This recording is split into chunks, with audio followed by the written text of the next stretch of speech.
Hello বন্ধুরা, আজকে আমি তোমাদের বলবো শুধুমাত্র পশ্চিমবঙ্গের ছাত্রছাত্রীদের জন্য যারা এবছর মাধ্যমিক পরীক্ষা উত্তীর্ণ হয়েছে।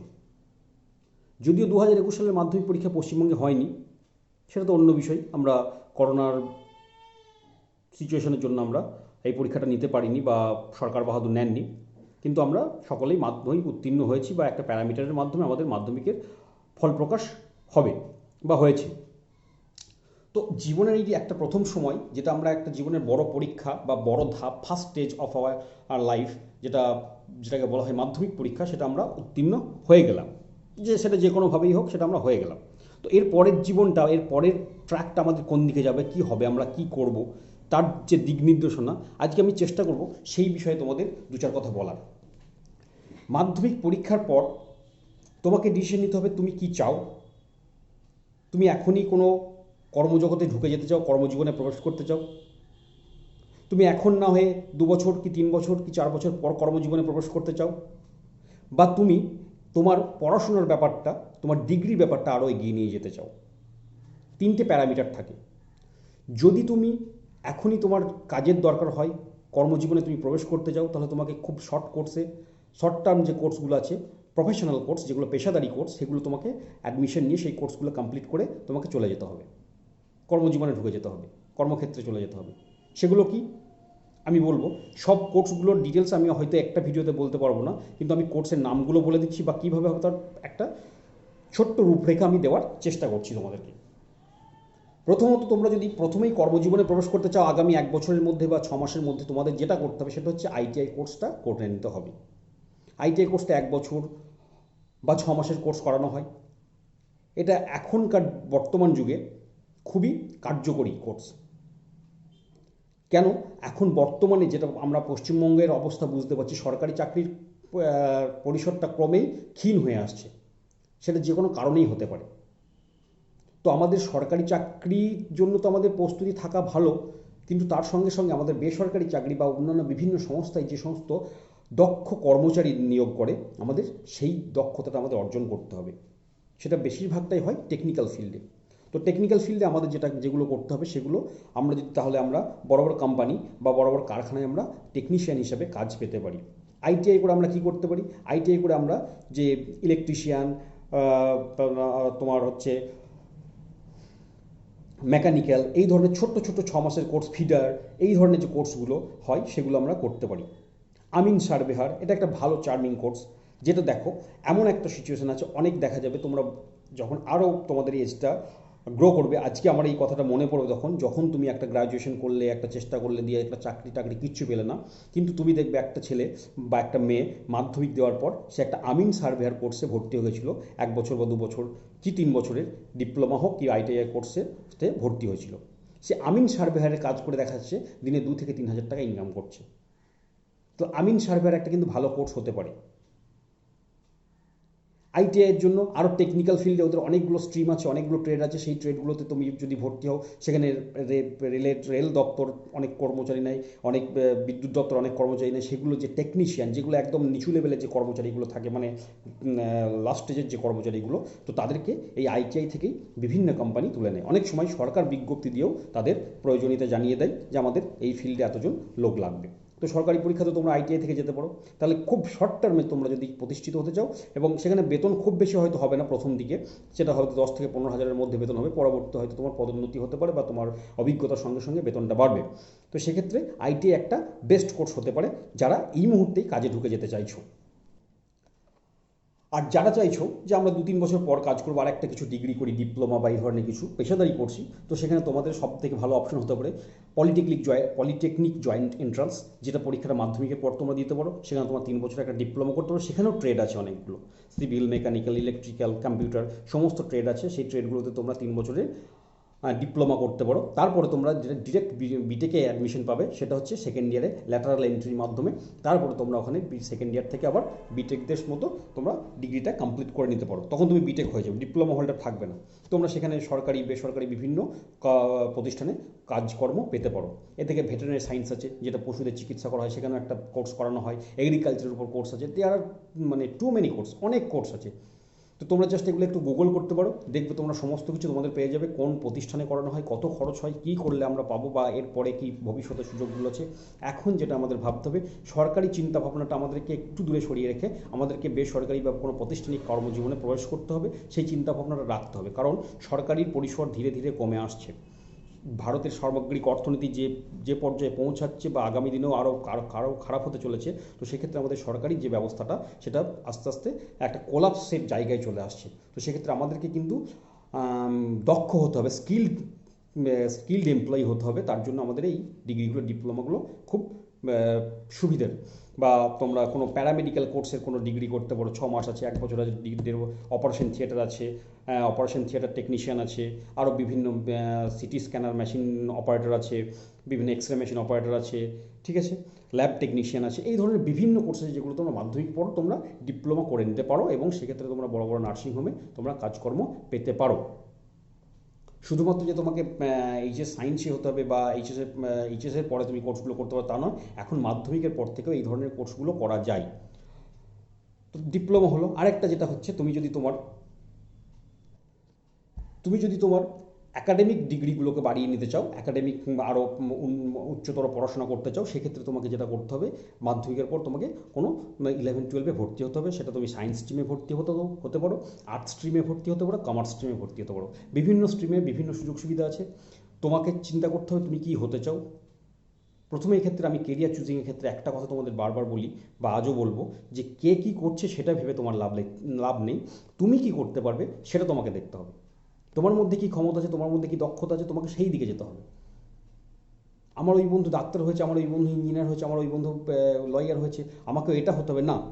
তারা হয়েছে, তাদের ব্যাপারটা আলাদা ছিল, তাদের ক্ষমতা তাদের দক্ষতা ওই দিকে আছে, তারা হয়েছে। তোমার দক্ষতা দেখা যাচ্ছে এমন একদিকে আছে যেটা তাদের থেকে অনেক বেশি। তোমাকে তোমার ট্যালেন্ট খুঁজে বার করতে হবে, তোমার প্যাশন খুঁজে বার করতে হবে, এবং সেই অনুযায়ী তোমাকে এগোতে হবে। আমি বারবার তোমাদের রিকোয়েস্ট করবো, তুমি কারোর সঙ্গে নিজেকে তুলনা করে তুমি কেরিয়ার চুজ করবে না। তোমার বাবা মা, তোমার আত্মীয় স্বজন যদি তোমাকে চাপ দেয়, তোর বন্ধু এটা ডক্টরিতে ভর্তি হয়েছে বা এই যে সায়েন্স নিয়েছে, তুই সায়েন্স নে, কি তুই আর্টস নে, তুই কমার্স নে, নো। তোমার ক্ষমতা কী জানো, তুমি তোমার বাবা মাকে বোঝাও, ওনারা বুঝবেন। জীবনটা জুয়া নয় যে জুয়া খেললাম, একবার সায়েন্স নিয়ে নিলাম, যা হয় কি লাগে দেখি কি না লাগে দেখি, সেটা না। জীবন একটাই পেয়েছো, সেটাকে খুব সুন্দরভাবে ইউটিলাইজ করতে হবে। এটাই হচ্ছে মোক্ষম সময়। এই সময়টা যদি তোমরা ইউটিলাইজ করতে পারো, আগামী ভবিষ্যৎগুলো তোমাদের জন্য খুবই সুন্দর হবে। অন্যথায় তোমাদের কিন্তু খুব সমস্যার সম্মুখীন হতে হবে ভবিষ্যৎ জীবনে। তাই বারবার তোমাদেরকে বলছি, কারোর সঙ্গে তুলনা নয়, নিজের ক্ষমতা, নিজের দক্ষতা, নিজের ভালোবাসা, ভালো লাগা, নিজের ইন্টারেস্ট, সেগুলোকে জাজ করো এবং সেই দিকে হাঁটো। সায়েন্স নিলে কী হতে পারবে, সায়েন্স তোমরা যদি নাও, সেখানে মেডিকেলের লাইন আছে, ইঞ্জিনিয়ারিং আছে, এগুলো তো আছেই। তার সঙ্গে সায়েন্সের পত্রা কেউ যদি কোনো গ্র্যাজুয়েশন করতে চায়, কোনো সায়েন্সের সাবজেক্টে গ্র্যাজুয়েশন করতে পারে, এমএসসি করতে পারে, পিএইচডি করতে পারে, এমফিল করতে পারে, তারা রিসার্চ করতে পারে, এগুলো করতে পারে। গ্র্যাজুয়েশনের পর তারা পরীক্ষায় বসতে পারে, তারা ডিএড করতে পারে, বিএড করতে পারে, তারা সরকার স্কুলের চাকরি মানে শিক্ষকতার জন্য অ্যাপ্লিকেশন করতে পারে, এগুলো করতে পারে। তারপরে তারা যদি চাই যে কোনো কোর্সে যেতে পারবো, বিবিএ, বিসিএ বা এলএলবিতে যেতে পারবো, সেগুলোও করতে পারে। সায়েন্স থেকে সব স্ট্রিমেই যাওয়া যায়, কিন্তু সব স্ট্রিম থেকে সায়েন্স স্ট্রিমে আসা যায় না। ইংলিশ অনার্স করতে পারে, বেঙ্গলি অনার্স করতে পারে, তাহলে এগুলো সায়েন্স থেকে করা যায়। শুধু ডাক্তার ইঞ্জিনিয়ার আছে সেটা না, ডাক্তার ইঞ্জিনিয়ার ছাড়াও সায়েন্সে এমন অনেক স্ট্রিম আছে, এমন অনেক পেশা আছে বা প্রফেশনাল কোর্স আছে যেগুলো আরামসে সায়েন্সের ছেলেগুলো করতে পারে। তো আর্টস থেকে কী করা যায়, আর্টস থেকে তোমার মেন যেটা করতে পারবে, তুমি গ্র্যাজুয়েশন করতে পারলে, গ্র্যাজুয়েশনের পর তুমি এলএলবিতে ভর্তি হতে পারো, তুমি সেই গ্র্যাজুয়েশন সাবজেক্ট নিয়ে তুমি এমএ করতে পারো, তারপরে সেটা নিয়ে রিসার্চ করতে পারো।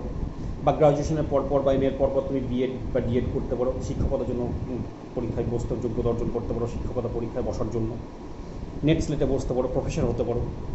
কমার্স থেকে তুমি কমার্সের ডিগ্রি করতে পারো, ইকোনমিক্সের ডিগ্রি করতে পারো, তারপরে তুমি অ্যাকাউন্টেন্সিতে ডিগ্রি করতে পারো, বা কমার্স থেকে তুমি এমকম করতে পারো, এবং সেখান থেকে তুমি সিএ পর্যন্ত তুমি যেতে পারো। এবার তোমাকে ভাবতে হবে তোমার প্যাশনটা কোন দিকে, তুমি কী হতে চাইছো, কোন কাজটা করতে ভালো লাগে। তুমি যদি ছবি আঁকতেই তোমার ভালো লাগে, তুমি ছবি আঁকা, আর্ট, ড্রয়িংয়ের ওপর তোমার এমএ করা যায়। যদি তোমার গান বাজনা ভালো লাগে, মিউজিকের ওপর এমএ করা যায়। এখন অনেক কোর্স বেরিয়ে গেছে, আগেকার মতো নেই যে শুধুমাত্র কয়েকটা সিলেক্টেড কোর্স আছে সেগুলোই পড়তে হবে, না হলে তোমার আর কোনো সুযোগ নেই। এখানে এন নাম্বার অফ সুযোগ আছে, মাল্টিপল অপশান আছে তোমার জন্য। তাই নিজেকে, হ্যাঁ সায়েন্স পড়লাম, জয়েন্ট এন্ট্রান্স পেলাম, মানে জীবন শেষ না, সেটা নয়। তুমি প্যারামেডিক্যাল কোর্সে ভর্তি হতো, ডাক্তার ছাড়াও হসপিটালে এমন অনেক লোকজনের প্রয়োজন, যেগুলো তোমাকে সায়েন্স স্ট্রিম থেকে গিয়ে তোমাকে পেশাদারি কোর্স করে তোমাকে 2 বছর 4 বছর 3 বছরের ডিগ্রি করে তোমাকে আসতে হয়। তাহলে শুধুমাত্র ডাক্তার ইঞ্জিনিয়ার হলাম না মানে এই যে জীবন শেষ হয়ে গেল সেটা নয়, অনেক কোর্স আছে। ম্যানেজমেন্টের অনেক কোর্স আছে যেগুলো করলে তোমরা পরবর্তীতে বেসরকারি কোম্পানি বা সরকারিতেও চাকরি পেতে পারো। যদি তোমাদের লক্ষ্য হয় কোনো সিভিল সার্ভেন্ট হওয়ার, অর্থাৎ WBCS হওয়ার, ওয়েস্ট বেঙ্গল সিভিল সার্ভিস, বা সেন্ট্রাল ক্ষেত্রে বা ব্যাপক স্তরে IAS, ইন্ডিয়ান অ্যাডমিনিস্ট্রেটিভ সার্ভিস, তো এইগুলোর জন্য তোমাদেরকে আমি সাজেস্ট করব যে যদি এটাই তোমার মেন লক্ষ্য হয়ে থাকে যে আমি অ্যাডমিনিস্ট্রেটর হতে চাই বা IAS, IFS বা IPS বা WBCS হতে চাই, সেক্ষেত্রে আমাকে যেটা বা তোমাদেরকে যেটা করতে হবে সেটা তোমরা, আমার রিকোয়েস্ট হবে 11-12 সায়েন্স সাবজেক্ট না নিয়ে তোমরা আর্টস সাবজেক্ট নাও। কারণ তোমাদের যে সিলেবাস, সেই সিলেবাসে সায়েন্সের থেকেও বেশি আর্টস সাবজেক্টের উপর গুরুত্ব দেওয়া হয়েছে UPSC বা PSC সিলেবাসে। তো সেক্ষেত্রে তোমরা যদি আর্টসে ইতিহাস, ইকোনমিক্স, পলিটিক্যাল সায়েন্স এই কম্বিনেশনগুলো নাও এবং সেগুলোকে পরবর্তী ক্ষেত্রে তোমাদের কাজে লাগবে, তোমরা সেখানে তোমাদের এই পরীক্ষার ফল বা ক্র্যাক করার চান্স অনেক বেশি থাকবে। যদি অ্যাডমিনিস্ট্রেটর হতে চাও তাহলে তুমি আর্টস নাও, যদি তুমি BBA বা এই ধরনের ব্যবসায়িক কোনো লাইনে যেতে চাও তাহলে তুমি কমার্স নাও। অবশ্যই তোমার সেই সাবজেক্টে ইন্টারেস্ট থাকতে হবে এবং বুঝতে হবে। যদি তুমি ডাক্তার ইঞ্জিনিয়ার হতে চাও তাহলে তোমাকে অবশ্যই সায়েন্স নিতে হবে। এগুলো ছাড়াও অনেক এমন কোর্স আছে যেগুলো তোমার মাধ্যমিকের পর তুমি করতে পারো, সেগুলো তুমি করতে পারো। আর এইচএসের পর কী করবে, এইচএসের পর এইচএসের রেজাল্ট অনুযায়ী বা তোমার তখনকার সিনারিও অনুযায়ী তুমি যদি ভেবে থাকো তুমি সুইচ ওভার করতে চাইছো কিছু বা ডিসিশন চেঞ্জ করতে চাইছো, তখনও সেই সুযোগটা তুমি পাবে। কিন্তু সায়েন্স থেকে তুমি অন্যান্য স্ট্রিমে যাওয়ার সুযোগ পাবে, অন্যান্য স্ট্রিম থেকে সায়েন্স আসার সুযোগ তুমি পাবে না। তো সেই ক্ষেত্রে যদি তোমার মনে হয় আমার মধ্যে পোটেনশিয়ালিটি আছে, আমার মধ্যে কম্প্যাটিবিলিটি আছে, আমার মধ্যে ক্যাপাবিলিটি আছে, আমার মধ্যে কনসেন্ট্রেশন আছে, আমি পারবো সায়েন্স নিয়ে ক্র্যাক করতে পারবো, আমি জয়েন্ট এন্ট্রান্স ক্র্যাক করতে পারবো, আমি নিট ক্র্যাক করতে পারবো, আমি IIT joint entrance advance crack করতে পারবো, আমি ইঞ্জিনিয়ার যে 4 বছর 5 বছর কোর্স সেগুলো কমপ্লিট করতে পারবো, অবশ্যই ওয়েল অ্যান্ড গুড, তুমি যেতে পারো। যদি মনে হয় না আমি পারবো না, আমার ক্ষেত্রে আর্টসটাই ভালো, আমার লিটারেচার ভালো লাগে, তুমি বাংলা নিয়ে পড়ো, বাংলা সাহিত্য ভালো লাগে, ইংলিশ লিটারেচার ভালো লাগে, ইংলিশ সাহিত্য নিয়ে পড়ো, সেটা নিয়ে তুমি ব্যাচেলর অফ আর্টস করো, তারপর তুমি সেটা নিয়ে MA করো, তুমি MPhil করো, সেগুলো নিয়ে রিসার্চ করো, ডক্টরেট করো, পোস্ট ডক্টরেট করো, এই অনেক অপশান আছে। তো ভেঙে পড়ার কোনো জায়গা নেই। মাধ্যমিকের রেজাল্ট, যারা আমার এই ভিডিও দেখছো, যারা এবছর মাধ্যমিক দিচ্ছ তাদের জন্য বলছি, যারা আগে মাধ্যমিক দিয়েছো তাদের জন্য বলছি, মাধ্যমিকে কী রেজাল্ট হয়েছে সেটা আর কিন্তু ভ্যারি করবে না। তুমি এবার তোমার সেটা তো হয়ে গেছে, সেটা তোমার হাতে আর নেই, তোমাকে আবার নতুন করে শুরু করতে হবে। আর বারবার আমি এখন যেটা বলছি, সব থেকে তোমরা যেটা চেষ্টা করবে তোমাদেরকে কোনো প্রফেশনাল কোর্স করে নেওয়ার। শুধুমাত্র গ্র্যাজুয়েশন করে বসে থাকলাম সরকারি চাকরির ভরসায় চাকরি পাবো, এটা কিন্তু নয়, সেই পরিস্থিতি পরিবেশ কিন্তু আর নেই। তুমি যদি কোনো প্রফেশনাল কোর্স করে নিতে পারো, তুমি যদি হোটেল ম্যানেজমেন্টে 4 বছরের কোর্স করে নিতে পারো, তুমি যদি হসপিটালিটি ম্যানেজমেন্টে 4 বছরের কোর্স করে নিতে পারো, তুমি যদি ট্যুরিজম ম্যানেজমেন্টে 4 বছরের কোর্স করে নিতে পারো, এই কোর্সগুলোর পরে তুমি সরকারি চাকরি না পেলেও তুমি বড় বড় কোম্পানির MNCতে তুমি চাকরি পেয়ে যাবে, মাল্টি ন্যাশনাল কোম্পানি যেগুলো গোটা ওয়ার্ল্ড জুড়ে আছে, লক্ষ লক্ষ টাকা বেতন দিচ্ছে সেই সব তারা স্কিল্ড পার্সনকে নিয়ে। সরকারি চাকরি মানেই শেষ সব কিছু, সরকারি চাকরি নয় মানেই সব কিছু শেষ, এরকম বিষয়টা নয়। কিন্তু তোমরা মাধ্যমিকের পর আগে 2 দিন 3 দিন সময় নাও, ভাবো কী করতে চাও, কিসের উপর তোমার দক্ষতা, কিসে তোমার ভালো লাগে, কোনটা নিয়ে তুমি এগিয়ে গেলে তুমি সাকসেসফুল হতে পারবে, সেটাই যাও। কে কী করলো, কে কী বললো সেটা ভেবো না। আমরা সবসময় ভাবি লোকে কী বলবে, লোকে কী বলবে সেটা তোমার জীবন নয়। কিন্তু লোকে কী বলবে সেটা লোক জানে, তুমি কী করবে বা তুমি কী বলবে সেটা তুমি জানো। আজকে তুমি যদি সাকসেসফুল না, আজকে সায়েন্স নিয়ে তুমি সাকসেসফুল হলে না, আমি সায়েন্স নিতে বারণ করছি না, যদি তোমার মধ্যে সেই পোটেনশিয়ালিটি সেই দক্ষতা থাকে তুমি অবশ্যই সায়েন্স নাও, আমি সাধুবাদ জানাবো।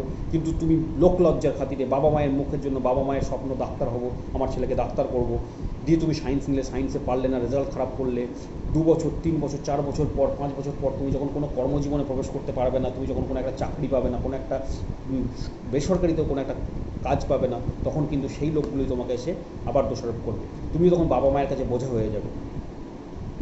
তখন বোঝা হওয়ার থেকে এখন বাবা মাকে বোঝানো ভালো যে বাবা মা, আমার পক্ষে সায়েন্স নেওয়া সম্ভব নয়, আমি ডাক্তার হতে পারবো না, আমি অন্য নিচ্ছি, আমি আর্টস নিচ্ছি, আমি ডাক্তার না হয়ে আমি আর্টস নিয়ে পড়ে আমি IAS হতে পারি, যেটা ডাক্তার থেকে অনেক বড়। একটা ডিস্ট্রিক্টে ডাক্তার থাকে তো কয়েক হাজার, একটা ডিস্ট্রিক্টে কিন্তু IAS থাকবে একজন, DM থাকে একজন। হতে পারে তুমি এটা হতে পারে তুমি মাধ্যমিকে থার্ড ডিভিশন পেয়েছো, এইচএসে থার্ড ডিভিশন পেয়েছো, গ্র্যাজুয়েশনে থার্ড ডিভিশন পেয়েছো, তোমার বন্ধু ডাক্তার হয়েছে, এমডি করেছে, কিন্তু তুমি আইএস পরীক্ষায় ক্র্যাক করেছো, তুমি ডিএম হয়েছো, তুমি সেক্রেটারি হয়েছো, তুমি ডিপ্লোম্যাট হয়েছো, তুমি আইপিএস হয়েছো, তুমি এসপি হয়েছো, হতেই পারে। তো নিজেকে কখনো ছোট ভাববে না, নিজেকে কখনো দুর্বল, তোমার মধ্যে অসীম সম্ভাবনাময় একটা জীবন লুকিয়ে আছে, the world of infinite possibility. আরেকটা কথায়, তোমার দুর্বলতা থাকতে পারে, সেগুলোর উপর তোমাকে ওয়ার্কআউট করতে হবে, ডেইলি ওয়ার্কআউট করতে হবে। अपने कमजोरियों पर दिन रात तुम बार करो, हार चुनौती छोटी पड़ जाए, ऐसे खुद को तैयार करो। সেইভাবে নিজেকে তৈরি করতে হবে।